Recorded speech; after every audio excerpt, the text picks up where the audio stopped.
Hey, how you doing? This is Adam Post, publisher of more than 1,000 comic books, covering the EU's brutal social media censorship laws that are now live and targeting companies worldwide.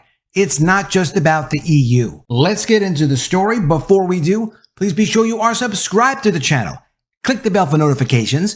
Give me a thumbs up. Really appreciate you guys. Coming from Zero Hedge, EU's draconian social media censorship laws are now officially enforceable. And this will not just be affecting the EU. Free speech is a problem not so much for the general population, but for the establishment class and their grip on social influence. Much like the invention of the printing press that created an information revolution in the Middle Ages, the internet has created a global platform which almost anyone on the planet can access and speak hypothetically to millions or even billions of people. This level of information sharing is unprecedented in human history, and so it is no surprise that governments and globalists want the ability to filter what is said and what is heard to their benefit.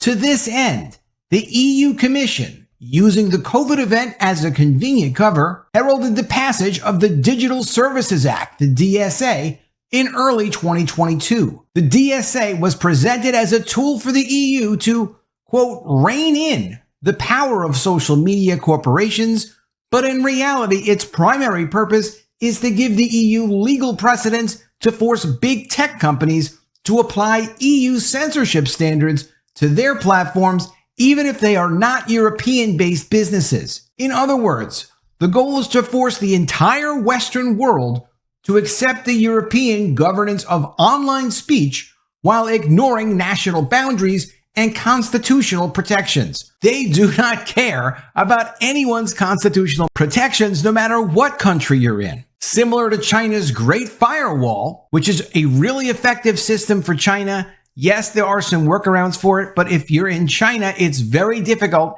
to get social media outside of China. It's also difficult to see certain words and topics talked about locally in China on social media because it's controlled by the government. The EU plans to use the Digital Services Act as a means to shut down domestic access to offending websites and content. But where the EU situation is unique is their focus on controlling speech outside of Europe as well. That is to say, information and speech among non-Europeans could still be identified as a threat to their leftist sensibilities and cited as a reason for sanctioning a website altogether. This means, for example, that an EU-friendly, censored version of Twitter might still not be allowed to operate, not because of information shared by Europeans, but because of information shared on Twitter outside of Europe. The EU will not be happy until every other country follows the same online rules they follow. These rules would include EU hate speech and disinformation restrictions. Keep in mind that in many parts of Europe, using the wrong pronouns for a trans person is considered punishable hate speech, and pointing out that medical masks are useless for stopping COVID transmission is considered dangerous disinformation. Scientific facts don't play into such determinations. They are purely political. Elon Musk and Twitter have been cited as targets of the DSA, and some argue that the DSA was specifically created by the EU in preparation for Musk's eventual takeover of the massive platform. EU officials publicly argued with some vigor that they would find a way to force Musk to conform to their political taboos. Twitter is one of several dozen signatories to the European Union's, quote, 2022 Strengthened Code of Practice on Disinformation, a self-regulatory framework for addressing disinformation tied to the DSA. The 2022 Disinformation Code contains a series of 44 commitments, some of which are further subdivided into measures. When a company becomes a signatory, it submits a subscription document identifying which commitments, and more specifically which measures, it is signing up for. Twitter's June 2022 subscription document indicates that Twitter has committed, among other things, to, quote, defund the dissemination of disinformation and misinformation, quote, prevent the misuse of advertising systems to disseminate misinformation or disinformation, and, quote, put in place or further bolster policies to address both misinformation and disinformation. Who gets to determine what constitutes disinformation? A group of faceless and unelected bureaucrats on the other side of the world from Twitter headquarters. How Musk plans to meet the requirements of the DSA without crushing the renewed surge of free speech on the site is not entirely clear. In theory, armies of mass flaggers operating out of places like Germany can now seek out tweets they don't like in the US and have posts erased or accounts locked and banned, even if the info presented is factually accurate. That which the EU considers hate speech and disinformation is based in far-left ideology and zealotry, not on clearly defined and reasonable guidelines. That which progressives deem acceptable today will ultimately become outlawed tomorrow. Adapting to their rules means abandoning any semblance of a free environment.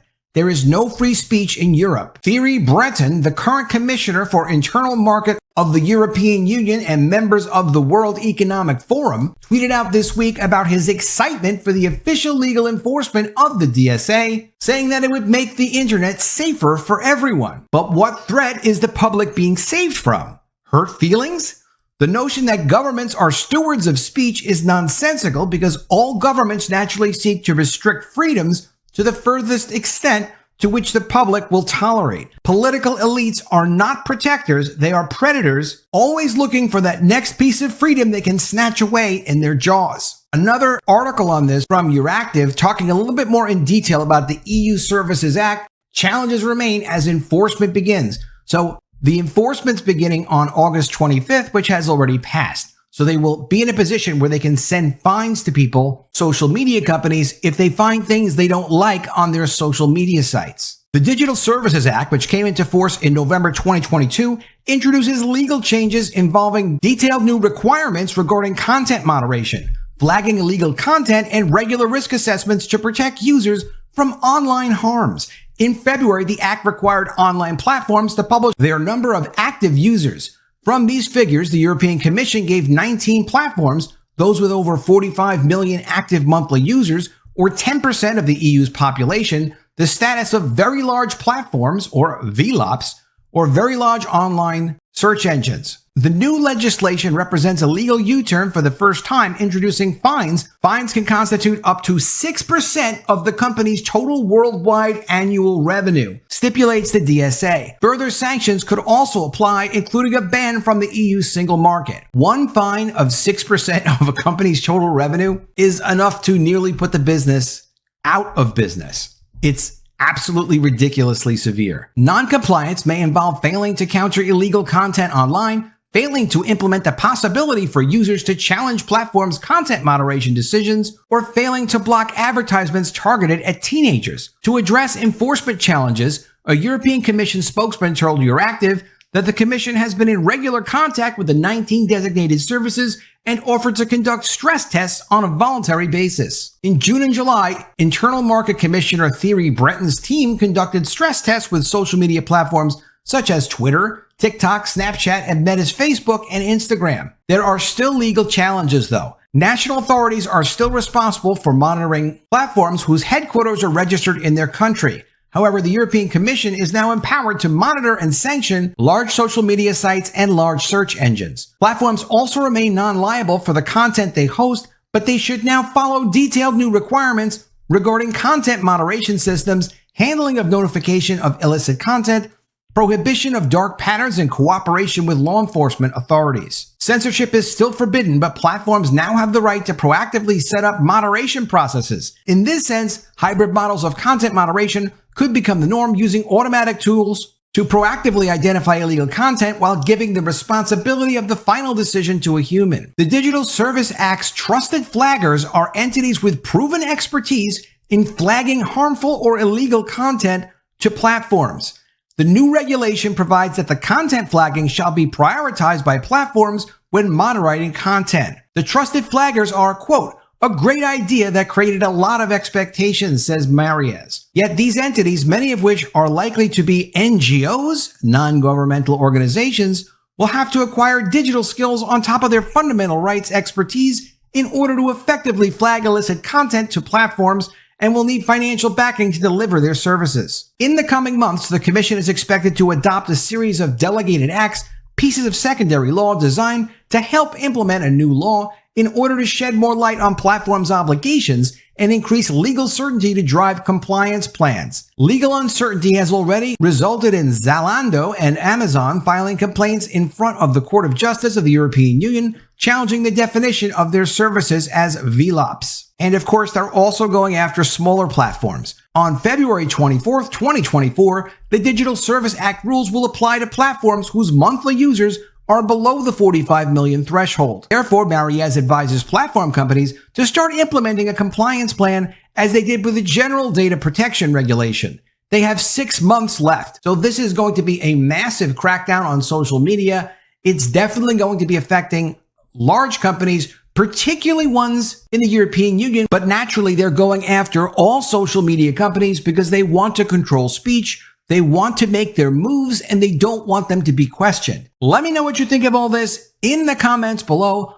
Always love to see your ideas. Please be sure you are subscribed to the channel. Click the bell for notifications, give me a thumbs up, and I'll see you again soon with another video. And if I don't see you, I will miss you.